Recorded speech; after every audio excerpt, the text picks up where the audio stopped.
Damos comienzo a un nuevo programa. Servidores de Dios.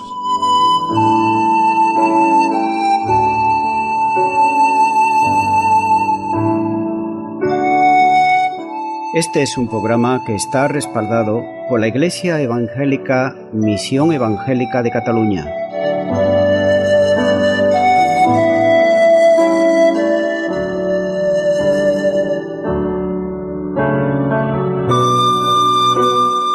Estamos situados en la ciudad de Sabadell, en la avenida Matadepera 239.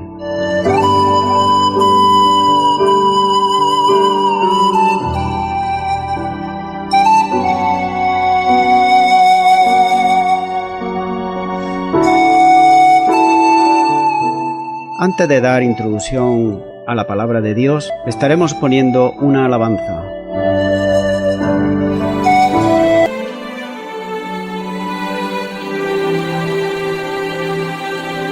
Vivir en un mundo donde hay caos, perdida y sola me hace sentir. He buscado una razón para creer y me ha aferrado esa luz que paz me da. Y aun con poco entendimiento creo yo que a través de esa cruz Cristo me salvó. Yo creo más de lo que imaginé, todo lo demás ya no importa, su gracia me bastó. Yo creo en Él, en su amor que me trajo a la luz y de esperanza me llenó. Jesús me redimió, yo creo.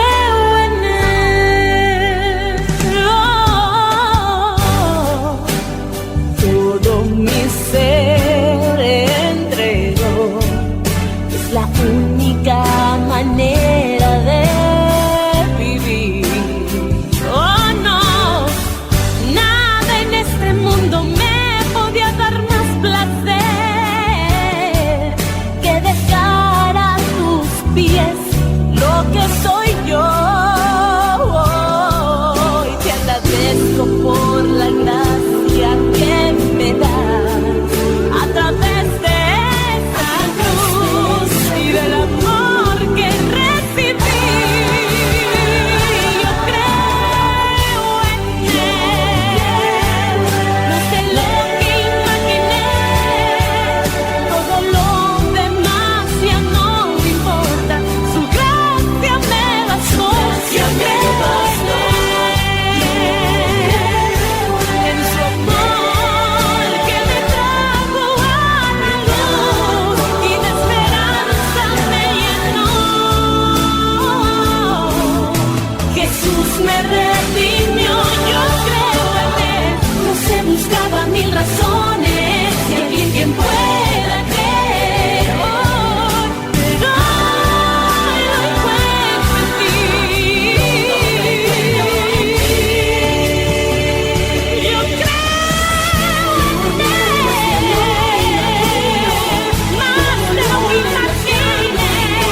Y en el día de hoy continuamos compartiendo la palabra de Dios y en esta ocasión será en Romanos capítulo 7 y versículo 13, donde dice la palabra de Dios: Luego lo que es bueno vino a ser muerte para mí, en ninguna manera, sino que el pecado para mostrarse pecado produjo en mí la muerte por medio de lo que es bueno, a fin de que por el mandamiento el pecado llegase a ser sobremanera pecaminoso. Como dice este versículo, el pecado, para mostrarse como pecado, produjo en mí la muerte por medio de lo que es bueno. La naturaleza malvada del pecado se ve claramente en el hecho de que tomó algo tan bueno y algo tan santo como es la ley de Dios, la ley de Moisés, y la toma precisamente para convertirla, para cambiarla, para tergiversarla en pecado, hacerla en pecado. Podemos ver que la palabra de Dios es buena, que la palabra de Dios es santa.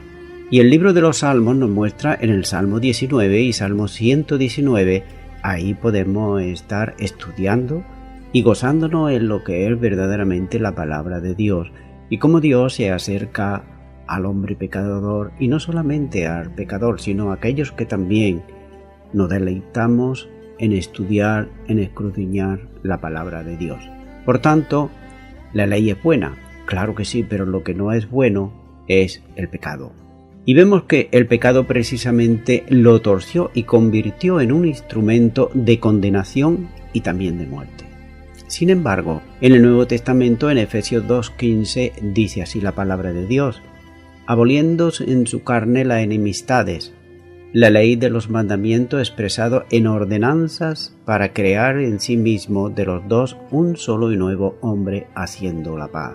Como he dicho, de ambos hizo uno, derribando la pared intermedia de separación. En el original griego es partición o vallado, es decir, la pared intermedia que separaba a los judíos de los gentiles. Había una preciosa y bonita pared de piedra que separaba el patio de los gentiles del lugar santo en el templo de Jerusalén. Y si un gentil por cualquier despiste o sin darse mucha cuenta la cruzaba, sufría la pena de muerte. Pero esta pared a la que se refiere el apóstol incidentemente no era sino un símbolo de la separación misma, es decir, de la enemistad entre ambos y Dios. La humanidad pecadora ha tomado cada buen regalo de Dios y lo sigue tomando en el día de hoy, ya que Dios nos da absolutamente de toda clase de regalos y cosas buenas que nos da.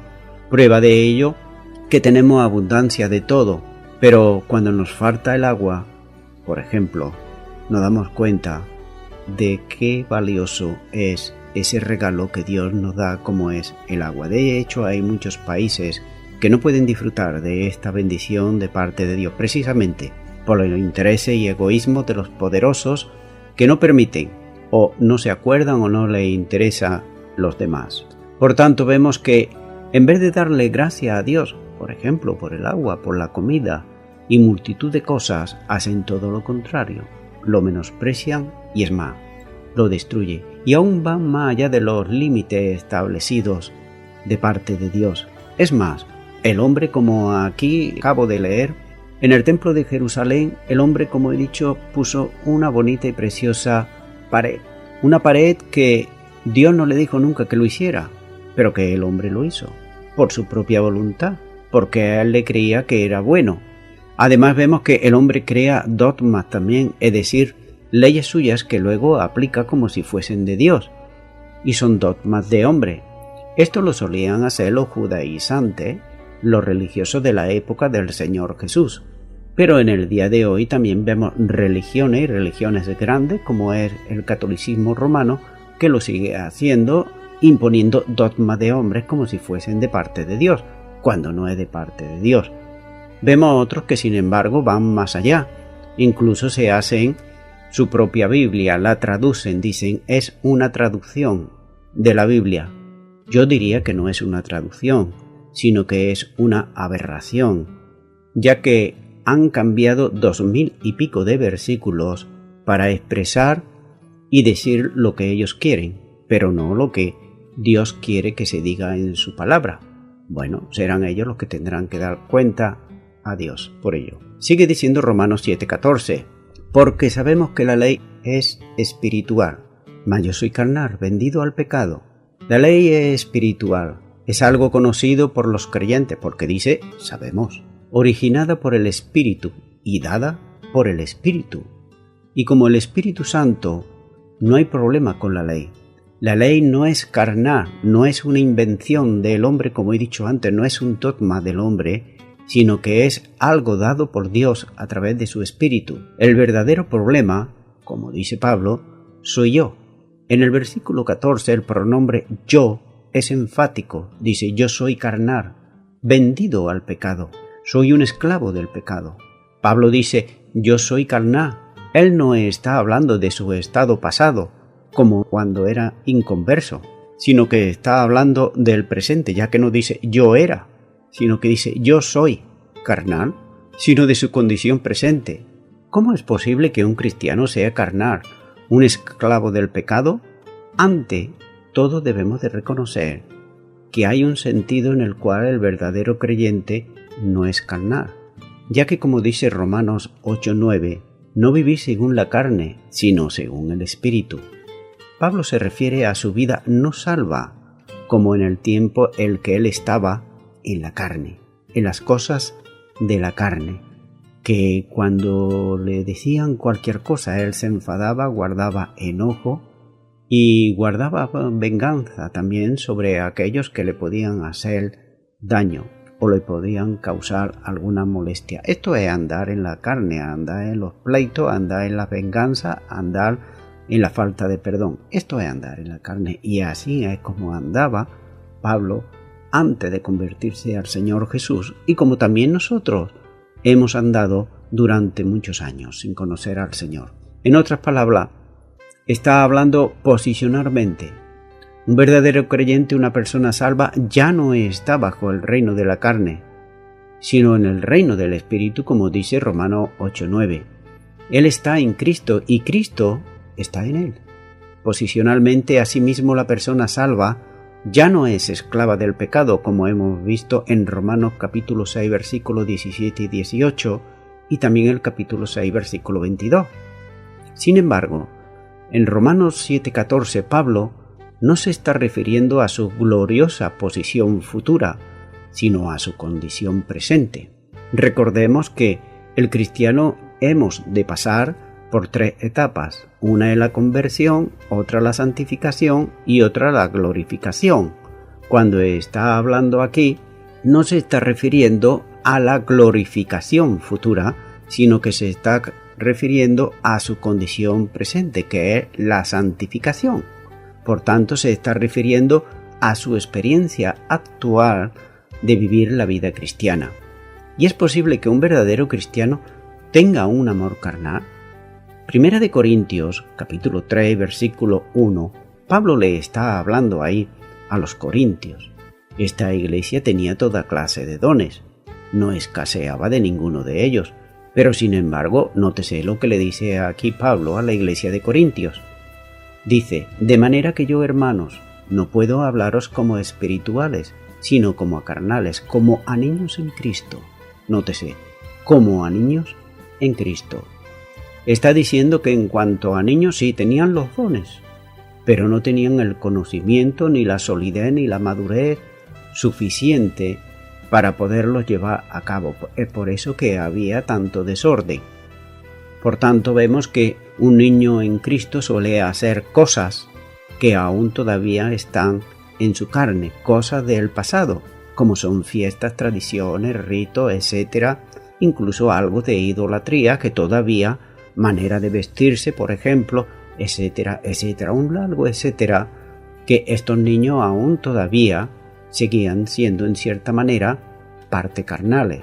Esto no significa que la vida cristiana de Pablo estuviera marcada y caracterizada por la carnalidad, ni mucho menos.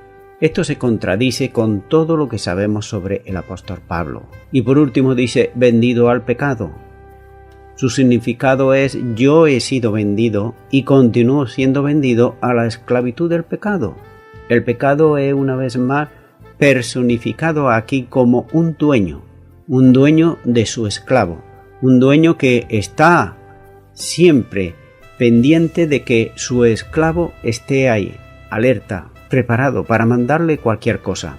Y eso es lo que suele hacer el pecado, desafortunadamente, en muchas personas que no tienen a Cristo Jesús.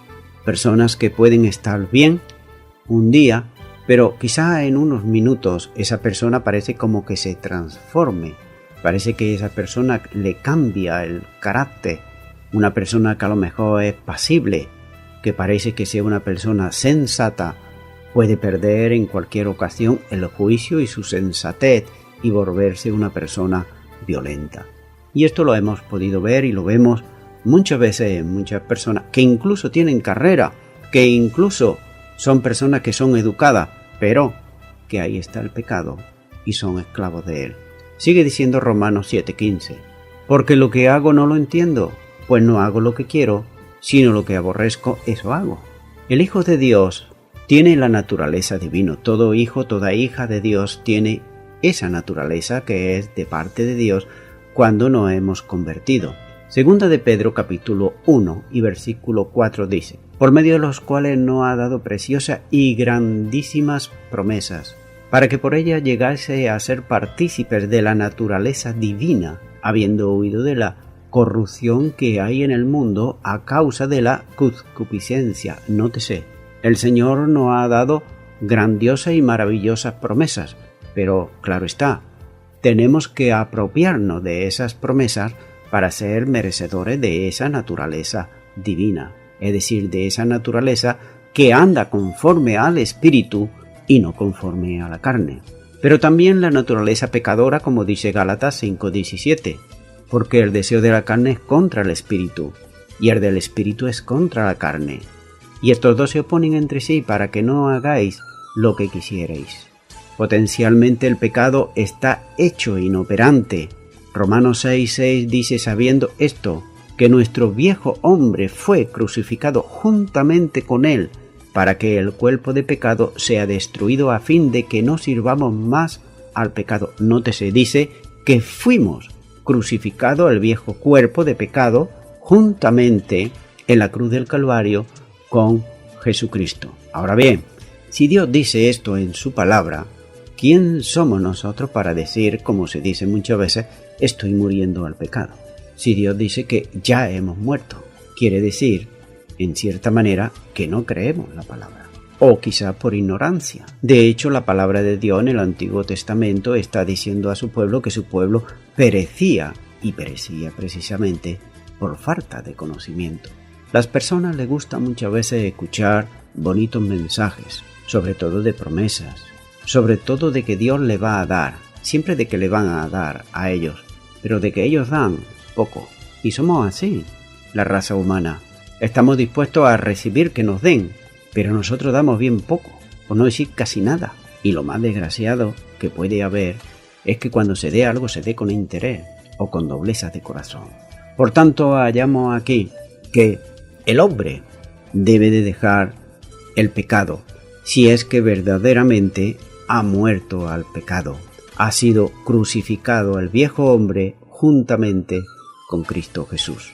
Los judíos dicen que en el corazón de cada hombre hay un perro negro y un perro blanco. Esto es lo que los judíos dicen, no lo dice la Biblia, ¿eh? Esto hay que tenerlo bien en cuenta. La Biblia no lo dice, lo dicen los judíos, los hombres. Dicen que en cada hombre hay un perro negro y un perro blanco. El que uno alimente más es el que va a crecer más. En otras palabras, si yo alimento más a la carne, pues va a ser más fuerte. Si yo alimento al espíritu, pues va a ser el espíritu el que va a estar más fuerte. Ahora bien, hay muchos que quieren ser imparciales y están alimentando las dos cosas, la carne y el espíritu. Es decir, los días de fiesta van a la iglesia a alabar a Dios, a recibir un bonito mensaje, pero el resto de la semana viven como les place. La palabra de Dios nos muestra que no podemos ser así, porque no se puede servir a dos señores. Así que es una equivocación por nuestro lado si lo estamos haciendo de esta manera. Mientras leo este pasaje, yo en la experiencia siento el dolor de Pablo al describir el conflicto diario de nuestras dos naturalezas. Esa naturaleza dualista que tenemos cada creyente, es decir, la carnal y la espiritual. Nótese que antes de venir a Cristo Jesús solamente teníamos una, la carnal. Pero si hemos nacido de nuevo, tenemos la nueva naturaleza que es la espiritual. Los creyentes han sido liberados de la naturaleza caída si es que realmente, como acabo de decir, nuestro viejo hombre ha sido crucificado en la cruz del Calvario. Pero continuamos siendo muchas veces atraídos por su atracción, por aquello que nos gustaba, que nos agradaba, que nos deleitábamos tanto en ello. Parece como si algunas veces se añorara y muchas veces se buscara en la sombra cuando nadie nos ve. Es sorprendente como la guerra espiritual comienza después de la salvación. ¿Por qué ocurre esto? Porque muchas personas que no tienen a Cristo no tienen ninguna dificultad en cuanto a lo espiritual. Sencillamente, ¿sabes por qué? Porque como dice la palabra, ellos están muertos en sus delitos y pecados. Ahora bien, cuando tú vienes a Cristo Jesús, es ahí cuando verdaderamente empieza esa batalla espiritual. Que por un lado, queremos agradar a Dios, porque tenemos su Espíritu Santo, pero por el otro lado, está la carne ahí apretando, tirando. Por tanto, hay ahí una lucha, como nos dice la palabra de Dios, entre la carne y el Espíritu.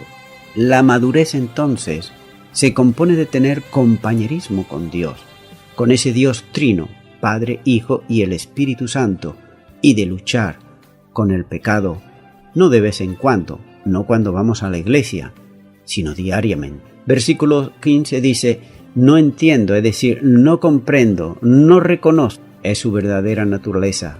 Está diciendo, mi percepción espiritual queda embotada, cegada por el pecado, como dice 2 Corintios 4:4, en los cuales el Dios de este siglo, con minúscula, el Dios de este siglo cegó el entendimiento de los incrédulos, para que no le resplandezca la luz del Evangelio de la gloria de Cristo, el cual es la imagen de Dios. El Dios de este siglo cegó el entendimiento de los incrédulos. Así es como estábamos nosotros antes. Nosotros estábamos sin Dios y sin esperanza. Y sin embargo, espiritualmente estábamos como ciegos, con nuestra mente completamente cegada, porque el Dios de este siglo, que es Satanás, cegó el entendimiento. ¿Para qué? Para que no fuésemos salvos a través del Evangelio de nuestro Señor Jesucristo. Por tanto, la dualidad de la vida aquí representada por Pablo encuentra un eco en todos nosotros. Por ejemplo, la lucha tras lo más elevado de nosotros, lo que realmente deseo, para practicarlo constantemente, y el deslizarse hacia hacer lo que realmente aborrezco y que sin embargo ocasionalmente hago. Hay una gran cantidad de controversia en cuanto a si Pablo está describiendo su lucha con el pecado antes o después de su conversión. Las palabras vendido al pecado en el versículo 14 parecen indicar la balanza en el sentido de que se trata del periodo anterior a su conversión. Se trata de la experiencia de ir regenerada, sobreviviendo al menos en la memoria a los días regenerados y leídas con ojos regenerados. Es decir, él está recordando que antes verdaderamente él estaba vendido al pecado, pero también reconoce su estado actual. Romanos 7:17 sigue diciendo: de manera que ya no soy yo quien hace aquello, sino el pecado que mora en mí. Dice, de manera que ya no obro. No es el yo regenerado que obre aquello, el yo, sino el pecado, aquel principio de pecado que aún tiene su morada en mí. Recuerda que aún todavía no hemos sido glorificados y todavía ahí estamos en la vieja carne. Por tanto, esta vieja carne la tendremos que dejar un día, pero hasta que ese día el pecado aún continúa ahí. Pero hemos de procurar siempre que esté crucificado juntamente con Cristo Jesús, que mora en mí, dice Pablo. Explicar este dicho y los que siguen, como hacen muchos, como si tratasen de que los pecados cometidos por los inconversos en contra de su mejor juicio es hacer violencia penosa al lenguaje del apóstol al afirmar acerca del inconverso lo que es inverosímil. Aquella coexistencia de la carne y el espíritu es el mismo hombre convertido que se enseña tan patentemente en Romanos 8:4 y Gálatas 5:16. Es la clave verdadera y única del lenguaje de este y de los versículos siguientes. En apenas necesario decir que el apóstol no pretende negar su responsabilidad de ceder a su naturaleza corrupta, al decir, ya no soy yo quien obró, sino el pecado que mora en mí. Y el hincapié que quiero hacer es como Pablo siendo un apóstol que, usado por Dios, un apóstol que no se creía él un superapóstol, un super ungido, ni nada por el estilo. No se creía nada de esto, sino que se creía, como dice la palabra de Dios, el más pequeño de los apóstoles. Y vemos como aquí Pablo es completamente sincero delante de lectores, y está diciendo, sino que el pecado que mora en mí. ¿Quién en el día de hoy aquellos que se llaman apóstoles, entre comillas, dicen eso? Cuando parece que son ungidos y no se les puede ni tocar, tan siquiera, vaya que se les vaya la unción. Vaya tontería más grande, cuando la palabra de Dios nada de esto nos muestra, sino que es algo invención propia. Pero lo más lamentable que hay, como dice Primera de Corintios, hemos leído que hay niños espirituales que le siguen, que le ríen la gracia, que a todo le dicen amén, cuando en realidad no lo es ni mucho menos. Así que por tanto estamos viendo aquí, y te podría decir por ejemplo, las marcas de un verdadero apóstol, pero no estaríamos saliendo del tema. Pero vemos aquí la humildad de este hombre de Pablo, al decir, sino el pecado que mora en mí. Pronto, aquellas personas que siempre están dispuestas a hacer no lo bueno, sino lo malo, como los falsos pastores, los falsos maestros, los herejes, empezaron a abusar de este lenguaje.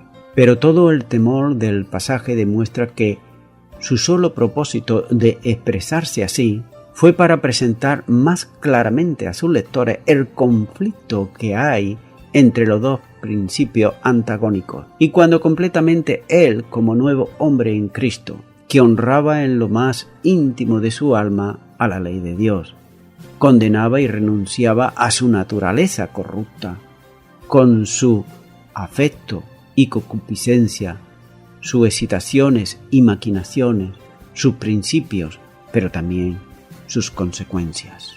Él lo está diciendo todo bien claro. Romanos 7:18 sigue diciendo, y yo sé que en mí, esto es, en mi carne, no mora el bien, porque el querer el bien está en mí, pero no el hacerlo. Literalmente podría traducirse, ninguna cosa buena mora en mí. Y quiero ahora hacer aquí una reflexión, ¿qué bueno podemos dar nosotros? De nosotros mismos a otros. Si en nosotros no hay nada bueno, lo que únicamente podemos dar son las buenas noticias de salvación, el Evangelio. Anunciarle a toda persona. ¿Para qué? Para que esas personas puedan recibir lo que realmente es bueno y santo, que es a Jesucristo en sus corazones. Eso es lo único que tenemos bueno en nuestras vidas. Nada más. Lo demás todo no es bueno ni mucho menos.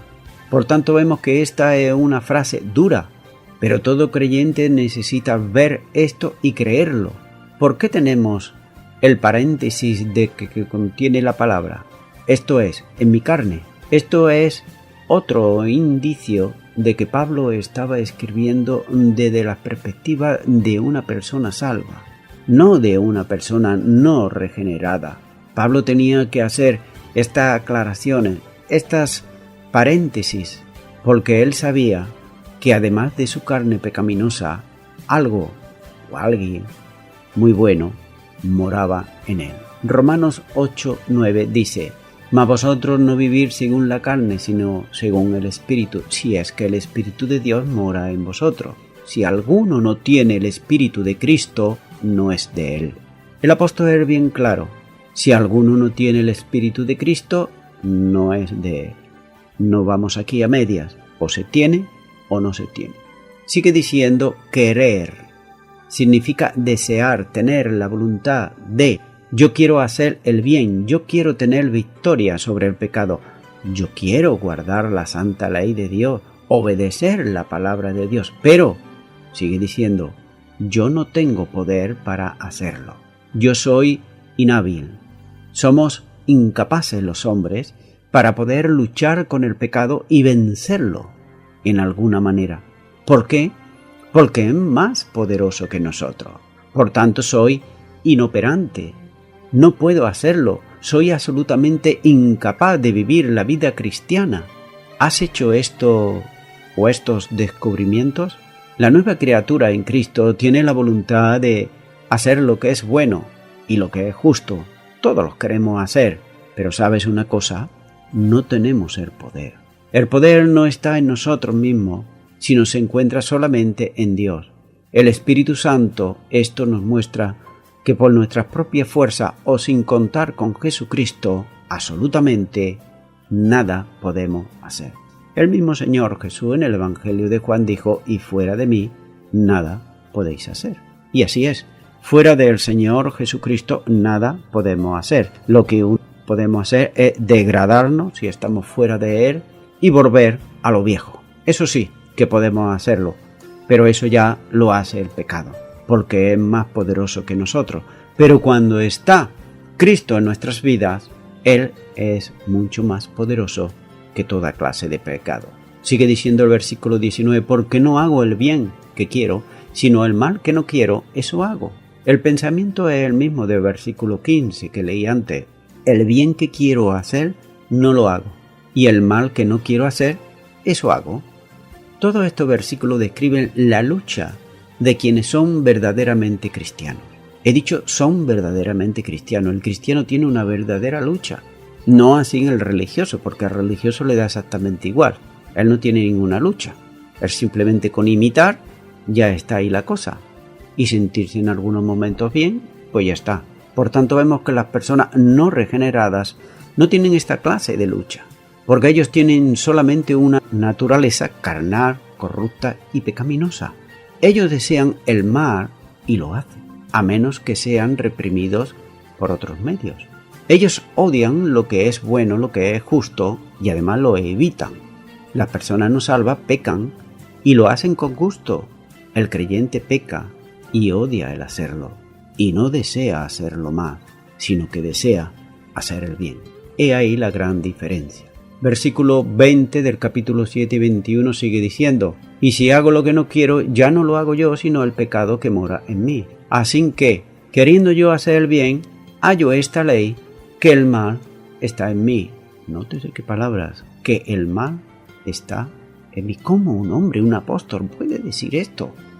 ¿Cuántas veces hemos escuchado nosotros a esos que se llaman apóstoles o superungidos decir que el mal que está en mí? Cuando ellos, como he dicho antes, dicen que tienen la unción, una unción tan poderosa que nadie se les puede acercar, llevan guardaespaldas, nadie los puede tocar.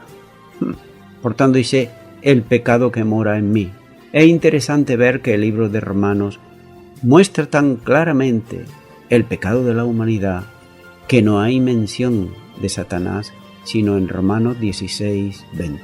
Esto nos demuestra que muchas veces culpamos a Satanás cuando en realidad es el pecado que mora en nosotros y que nosotros alimentamos con la carne, lo que hace que pequemos.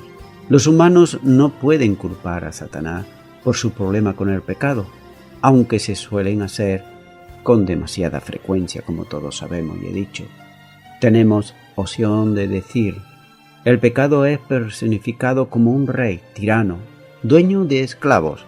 Nos tienta y atrae e independizamos de Dios, de buscar nuestra voluntad a cualquier precio. La personificación que Pablo hace del pecado y su relación a la decisión humana se refleja en el pasaje de Génesis 4:7, donde dice: si bien hiciereis, no serás enaltecido, y si no hicieres bien el pecado que está a la puerta, con todo esto a ti te será su deseo, y tú te enseñorearás de él. Nótese que es bien claro, y Pablo lo está usando ahí. Pablo usa este término mora o habita. Varias veces en este capítulo lo hace, en el 17 y en el 18 y 20. La naturaleza pecaminosa no es destruida o removida en la salvación, sino hecha potencialmente inoperante. Tengamos esto.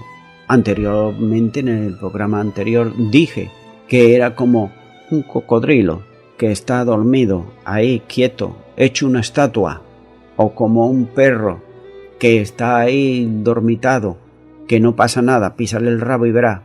Si se despierte como te ataca, igual que el cocodrilo, está ahí, parece que no está, que no hace nada, está inoperante, está en relax, aparente, pero a la más mínima, como hemos visto en la palabra de Dios, en Génesis vemos que en cualquier momento está a la puerta y puede cogernos por sorpresa.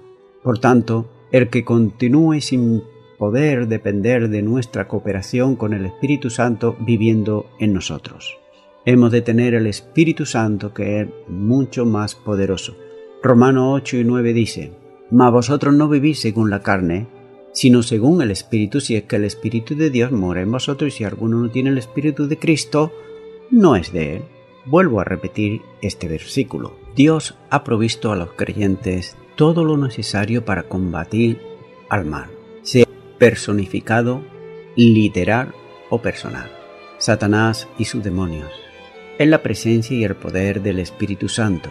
Cuando aceptamos el regalo de la salvación que Dios nos da, de igual manera debemos aceptar el regalo y el poder del Espíritu Santo para contrarrestar el pecado.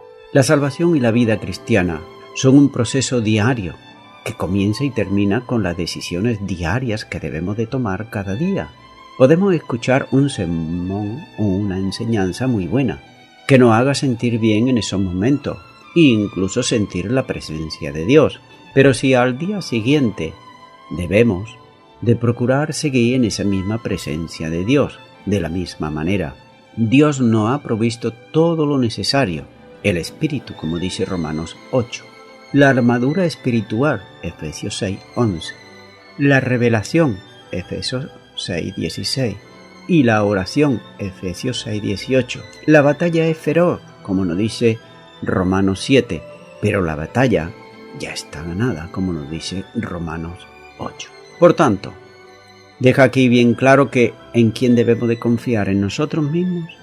Nosotros somos débiles, no podemos luchar en contra del pecado, porque el pecado está aún todavía en nosotros. Debemos de confiar y de estar seguros de que Cristo está en nuestras vidas y depositar toda nuestra confianza en Él. Romanos 7:22 sigue diciendo: porque según el hombre interior me deleito en la ley de Dios. Nótese, la ley de Dios. Para los judíos esto se refería a la ley de Moisés. Para los no judíos esto se refería a, primero, el testimonio de la naturaleza, como nos dice Romanos 1, 19 y 20 y el Salmo 19 del 1 al 6. Segundo, la conciencia interna moral, como también nos dice Romanos 2, 14 y 15. Y tercero, las normas y los principios morales de la sociedad. Pablo contrasta al hombre exterior, el físico, con el hombre interior, es decir, el espiritual. Segunda de Corintios 4:16 dice: por tanto no desmayamos, antes, aunque nuestro hombre exterior se va desgastando, el interior no obstante se renueva de día en día. En este contexto, la frase se refiere a esa parte de Pablo, o de la humanidad salva, que acepta la voluntad y la ley de Dios. Primero, la ley es espiritual, capítulo 7, versículo 14. Segundo, no hago lo que quiero, el 7:15. Tercero, apruebo que la ley es buena, capítulo 7, versículo 16. Cuarto, el querer el bien está en mí, el 7:18. Quinto, el bien que quiero, 7:19. Sexto, el mal que no quiero, eso hago, 7:19. 7. Hago lo que no quiero, capítulo 7, versículo 20. 8. Queriendo yo hacer el bien, 7:21. Y 9. Me deleito en la ley de Dios, 7:22. El 10. La ley de mi mente, capítulo 7, versículo 23 y 11. Yo mismo con la mente sirvo a la ley, 7:25. Por tanto, vemos que el capítulo 7 muestra que el mero conocimiento de Dios y su palabra no es suficiente. Los creyentes necesitan al Espíritu Santo, como veremos en el capítulo 8. En otras palabras, convertirse al Señor intelectualmente no sirve de nada. Lo que sirve es la experiencia del nuevo nacimiento y dejar que el Espíritu Santo obre en nuestra vida y nos rindamos cada día a Él. Versículo 23 del capítulo 7 sigue diciendo: Pero veo otra ley en mis miembros que se rebela contra la ley de mi mente y que me lleva cautivo a la ley del pecado que está en mis miembros.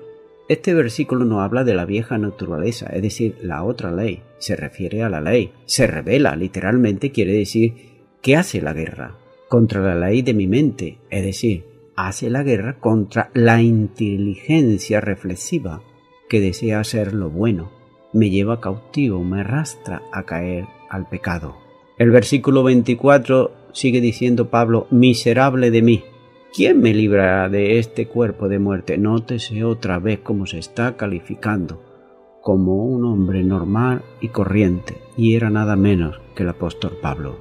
El apóstol Pablo, sí, aquel que fue trasladado al tercer cielo.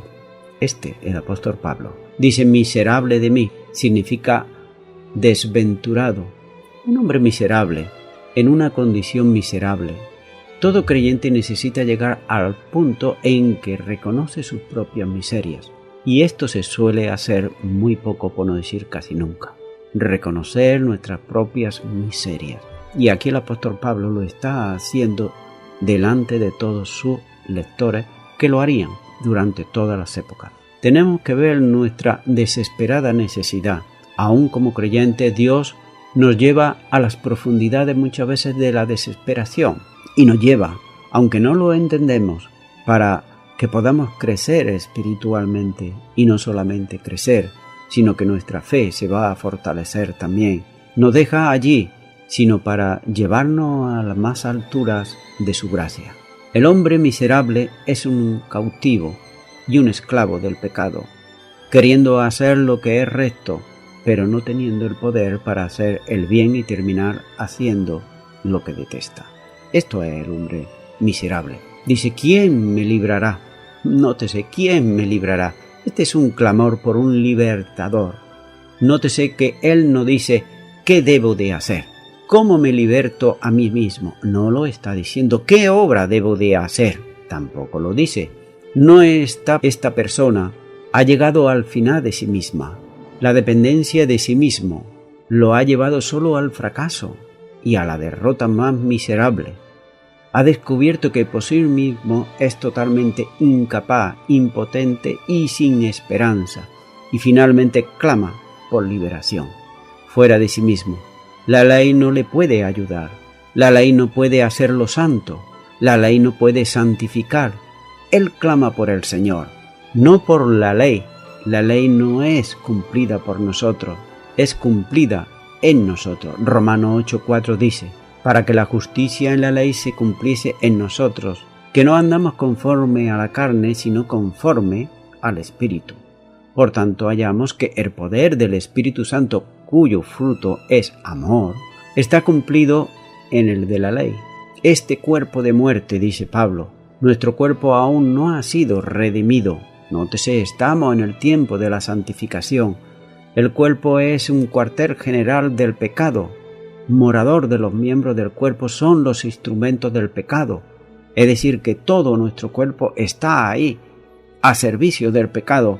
Pero asegúrate siempre, debemos de asegurarnos de que el Espíritu Santo, que es mucho más poderoso, esté con nosotros.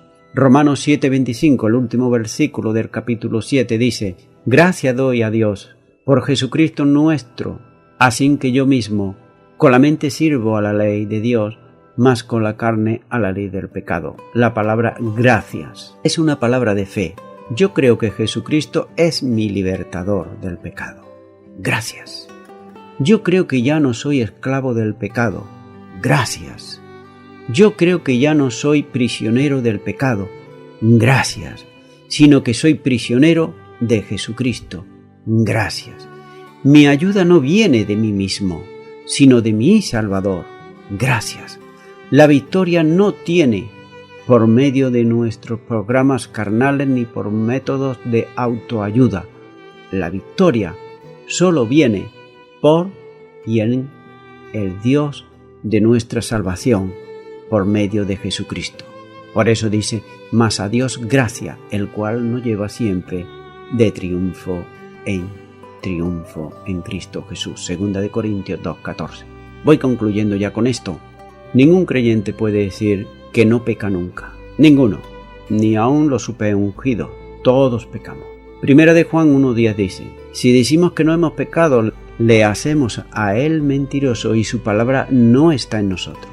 Los fracasos que podamos tener en nuestra vida aquí son debido a la presencia del pecado en el creyente, es decir, en su vieja naturaleza. Esto no significa que el creyente deba estar impasible y no preocuparse por el pecado, como si fuera algo irremediable o que lo tiene que soportar, ya que el creyente debe de hacer algo y no conformarse con el pecado. La palabra de Dios nos muestra a sí mismo en Santiago 4:7 dice: someteos pues a Dios, resistid al diablo y huirá de vosotros. ¿Qué es lo que tenemos que hacer? Someternos a Dios y resistir al diablo, resistir al pecado. Pablo, como he dicho, nunca se creyó el superapóstol, ya que él se consideraba el más pequeño de los apóstoles. El Pablo, en todas sus cartas, se presenta como un discípulo de Jesucristo y como un creyente normal, con luchas, pero también con victoria. Mi amigo, mi amiga que me está escuchando, muchas veces el querer esconder que no somos en realidad lo que no somos puede acarrear frustraciones para nuestra vida, victorias no alcanzadas. Podemos vivir una vida de ilusión y nada más que de ilusión, pero no una vida real. En cambio, tú quizás hayas querido alguna vez dejar de hacer aquello que no te gusta o aquello que te está causando daño por causa del pecado. Como he dicho antes, el pecado es más poderoso que tú. El pecado es más poderoso que el hombre. Por tanto, tú necesitas a alguien mucho más poderoso que el pecado. Y este es Jesucristo, el Hijo de Dios. Él vino para libertarte de la esclavitud del pecado. Pero para ello tú debes de recibirle en tu corazón como Señor y Salvador. Por tanto, yo te animo ahora ahí a donde tú estás a que puedas hacer una oración. Es una invitación para que reciba a Jesucristo como Señor y Salvador de tu vida. Ahí a donde está, repite y di conmigo: Señor Jesús, te pido perdón por todos mis pecados. Soy incapaz de poder vencer al pecado. Me humillo delante de ti. Tú ves todos mis pecados. Yo te abro mi corazón y te acepto como Señor y Salvador. Tu palabra dice que tú has muerto por mis delitos y pecados, pero que también has resucitado de entre los muertos. Gracias te doy, porque al abrirte mi corazón, tú vienes y moras en mí, y eres más poderoso, muchísimo más que todo pecado. Gracias. Límpiame con tu preciosa sangre, en el nombre de Jesús. Amén. Y a toda la audiencia, nuevamente, me estoy despidiendo de todos ustedes y será Dios mediante hasta el próximo programa. Que Dios os bendiga a todos.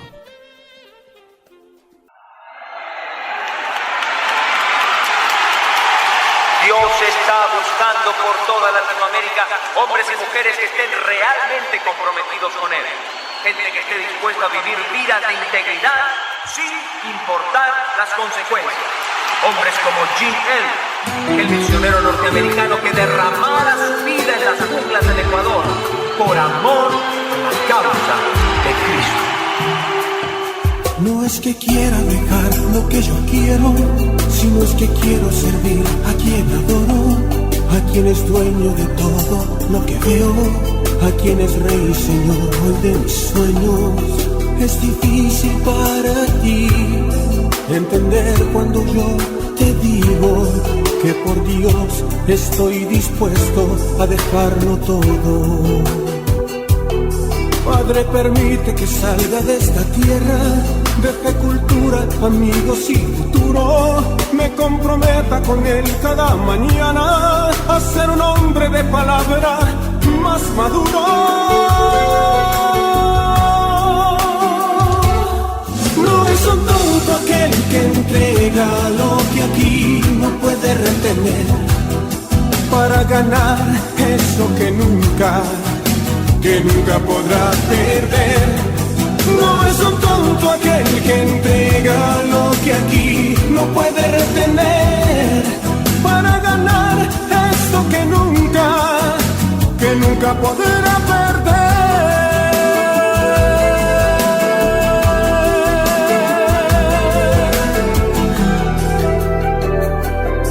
No es que no sufra contigo la tristeza de sentirme un hombre empobrecido, ni que me sienta frustrado ni herido, porque las cosas no van como quisiera.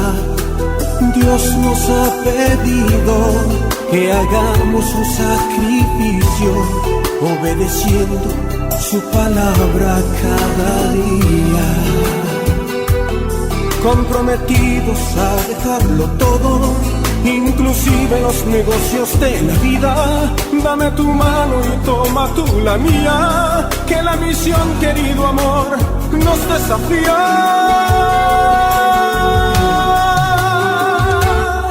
No es un tonto aquel que entrega lo que aquí no puede retener, para ganar eso que nunca podrá perder.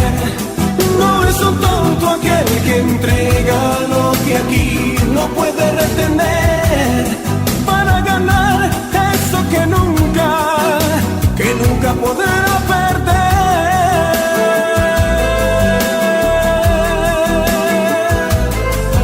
Yo no tengo ningún miedo, amigo mío, temía más al golpe que a la muerte, sabiendo que el contacto que hoy hicimos cosechará muy buenos frutos con el tiempo. No pienses que es en vano cuando un justo está dispuesto a derramar su propia sangre por el reino. Dios perdone la ignorancia del impío, que truncó de esta manera nuestros sueños. No estoy solo en medio de esta selva, pues tengo amigos, tengo hermanos que me esperan. No es un tonto aquel que entrega lo que aquí no puede retener, para ganar eso que nunca podrá perder. No es un tonto aquel que entrega lo que aquí no puede retener, para ganar eso que nunca podrá perder.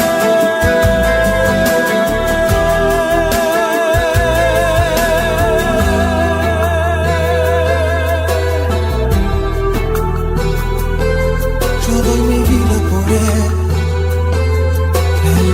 por mí. Gracias, Señor.